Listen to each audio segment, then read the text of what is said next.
కడప నగరంలోని 26వ డివిజన్ మాసాపేటలో దశాబ్దాలుగా సుమారు 150 సంవత్సరాలకు పైగా పెండింగ్ లో ఉన్న ఇళ్ల పట్టాల సమస్యకు పరిష్కారం లభించింది. లబ్ధిదారులకు పట్టాల పంపిణీ కార్యక్రమం పోలిట్ బ్యూరో సభ్యులు రెడ్డప్పగారి శ్రీనివాసరెడ్డి, ప్రభుత్వ విప్ కడప ఎమ్మెల్యే మాధవి ఆధ్వర్యంలో నిర్వహించారు. ఈ సందర్భంగా పట్టాలు అందుకున్న లబ్ధిదారులు ఆనందం వ్యక్తం చేశారు. కార్యక్రమంలో పాల్గొన్న ఓ మహిళ మాట్లాడుతూ ఎన్నో ఏళ్లుగా తమ కుటుంబం ఇళ్ల పట్టాల కోసం ఎదురు చూస్తూ ఇబ్బందులు పడ్డామని చెప్పారు. తరతరాలుగా ఈ సమస్య పరిష్కారం కాకపోవడంతో భద్రత లేని జీవితం గడిపామని తెలిపారు. ఇప్పుడు ప్రభుత్వం తీసుకున్న నిర్ణయంతో తమకు శాశ్వత భరోసా లభిస్తుందని అన్నారు. చెప్పాలన్నారు. నేనన్నాను నీ మీద కంప్లైంట్ ఇస్తాను అన్నాను. కానీ అదే పూటకి అన్న ప్రతాప్ అన్న సైడ్ వచ్చాడు. ఒక్క నిమిషం నేను చెప్పాను అన్నకి, అన్న ఇట్లా పందికొక్కలు చనిపోయిన అంగళ్ళు ఉన్నాయి, ఎలా అన్నా కాలవెత్తిగా 5 రోజులు అయింది ఎత్తలేదు అన్నాను.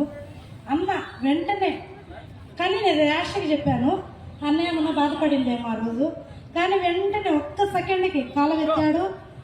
వాళ్ళ ఇంట్లో పని ఎట్లా చేస్తారో, ట్యాంక్ నీళ్ళు లేవు మా ఇంట్లో, వాళ్ళకి చెప్పాను, వాళ్ళు ఏం స్పందించలేదు.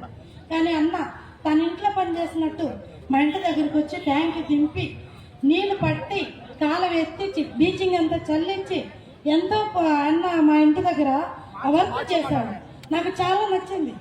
అప్పుడు అన్న మామూలుగా ఎవరితో నేను మాట్లాడను, ఎవరి ఫోన్ నెంబర్ తీసుకోను, కానీ ఆ రోజు అన్నది ఫోన్ నెంబర్ తీసుకొని చాలా వందనాలు అన్న, మాకు చేసావు ఈ పక్క, వాళ్ళకి చెప్పినాను, వాళ్ళు ఏమి చేయలేదు, నీ రుణం నేను ఎప్పుడు మర్చిపోయాను అన్నకి చెప్పాను.